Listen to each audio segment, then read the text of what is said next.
The Magic City has many stories to tell. Over the last few years, a national crisis has hit home, impacting our families, friends, and community members just like you and me. A lot of these stories start with a walk into the emergency room. Maybe they broke their leg, or maybe they had a car accident, a bad back injury, and they were prescribed medications, and they realized that that pill made them feel good, and that the prescription's written, they get more pain meds. For Rebecca Schmaltz, severe pain led to her addiction. I was raised in a Catholic home. We had animals, horses, a couple of cows at different times. I had a really good childhood. I had my daughter when I was 21, and I started to experience a lot of pelvic pain. And once I got on pain medication, and I was on it for about 2 years straight, I just became addicted to it. Nationally, articles have suggested that writing the prescription is part of the problem, a problem that doctors say is due to enforced pain management ratings. There's been a lot of push from the government and a lot of agencies about really the experience of the medical encounter rather than the true validity of doing the best medical care. But not every story starts with pain management. Remember when Aiden was little and I would bring him to Columbus and you'd be in the tractor and he would say, "Make it mo, Grandpa"? And I remember that. He was a gorgeous 10.5-pound baby. He always had some problems in school. I think he would have been a great asset to society as he, got older. Aiden Nay never got that chance. He was at a house east of Minot, and he injected heroin. And as soon as he injected the heroin, he had a reaction to it. By the 4th of July, he was dead. A 911 call could have saved his life, similar to the calls community ambulance responds to regularly.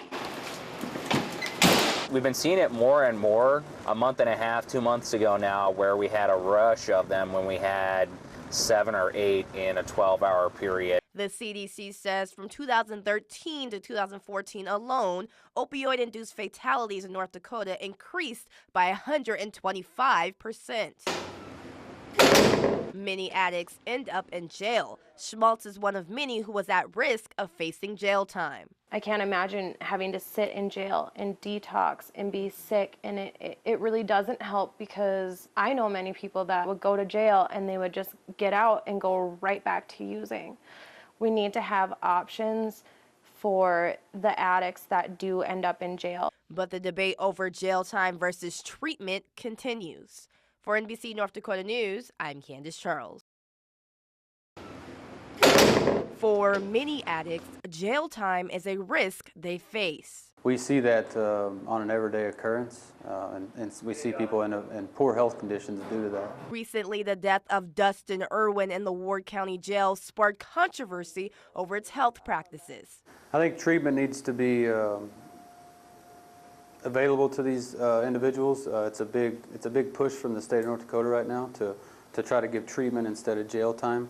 And I think it is beneficial, because a lot of people that have a problem aren't necessarily the perfect candidate to go to prison. Which is one of the reasons some people are questioning if jail is the best place for addicts. A state House bill recently changed intent to sell statutes that will impact many addicts and their families, making their sentences shorter and the chance of rehabilitation more of a reality. I think the idea of that is, look, this person is a user, they need help, and it's not the best place is to send them to prison, it's actually to get them treatment. But Sandberg says the lack of addiction services in the city makes the conversation never ending. Unfortunately, there isn't a lot of treatment facilities around, and anything there is, you have to pay, and some people don't have the ability to pay. There are currently 8 outpatient facilities and 4 inpatient residential houses in Minot. But with a growing crisis, is it enough? At this time, it's gone up considerably. The number of people that we've served here in the last 12 months has been in the realms of 151 patients, and 46 of those have an opioid use diagnosis. Compared to 2010, we served 4 people. The city's newest addiction clinic has had many in the community talking. If an individual is looking for an easier, quick fix to their problem and just substitutes a medicine for their drug of choice and doesn't treat the issues that are causing the addiction, they're not going to be successful. But many argue the community needs this option. Reading a lot of the comments is people fear what they don't know. People wake up.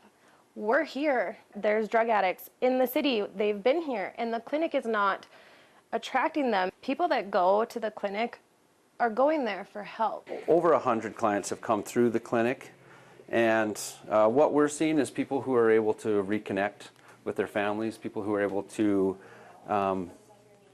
get back into the workforce, just living a life that they feel is more normal. The fight to fix the entire problem will include changes throughout the community.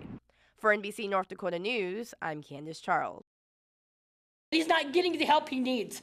Emotions run high at the mayor's Committee on Addiction meetings. This is breaking everybody. With the rise in similar heartbreaking stories and a growing number of overdoses, Mayor Chuck Barney says the committee was desperately needed. The issue kind of exploded on us, and the overdoses are I mean, that's the canary in the mine.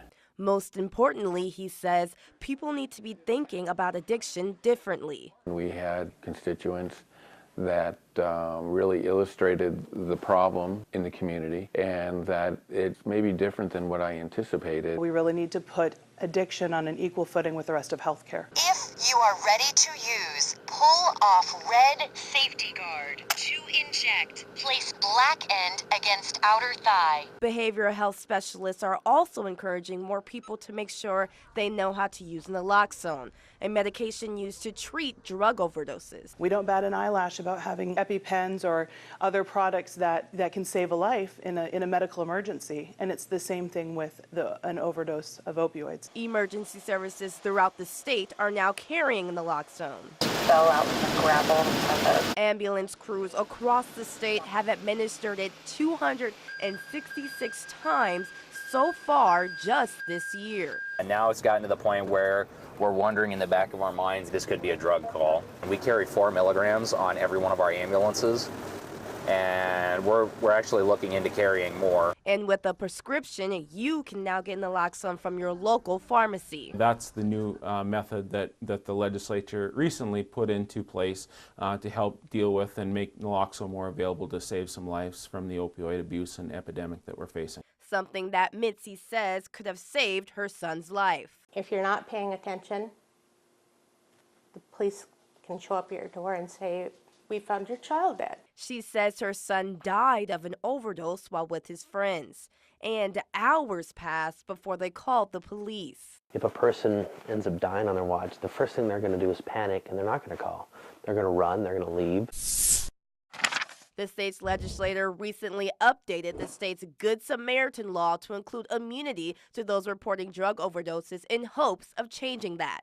But one of the problems, Sandberg says, is that people don't know about this, which is why some say education, especially at a young age, is important. Our hope is to continue looking at not only the issue at hand, but educationally, what can we do to educate community, educate kids, educate families about the dangers of drug use and abuse. Though the community has a long road ahead, steps to create more addiction services and change the stigma associated with addiction are being taken, leaving the possibility of a happy ending in the Magic City.